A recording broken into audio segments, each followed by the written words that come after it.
Po, what happened po, not only in Zamboanga but also in Tacloban, Leyte, two shooting incidents. I think hindi lang po the school failed, everybody failed. The school, uh, the family, the parents failed. Relatives of guardians of those children failed. Failed, the reason why I said failed because yung sa school, given na po yung sa security, may lapses po sila.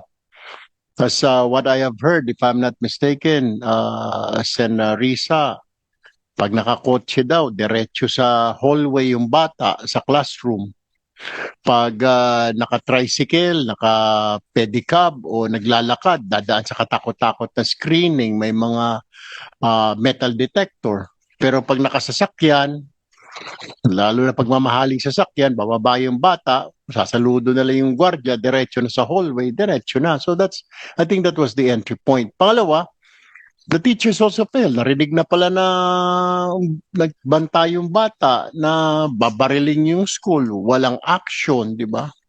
Sana, tama ka, Sen. Riza, we have to have a law siguro or policy. Tulad po yung mga bomb threat sa mga airports, di ba? Pag may narinig na nagbibiro lang, talaga the authorities take it seriously, di ba? Siguro yung security ng school should have taken it seriously or the teacher should have reported this matter to the security of the school.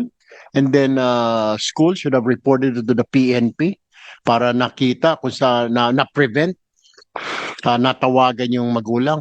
And then, yun po, yung failure na magulang, yung firearm holder po, nagkaroon ng problema. Siguro kaya I am filing a bill, Sen. Risa, na ika nga that gun owners, yung kanilang mga baril na nagamit ng minor for inflicting injury or cause of death, ay makakasuhan din. Napapanagot ng homicide due to reckless imprudence dahil hindi niya tinago na mabuti yung kanyang baril.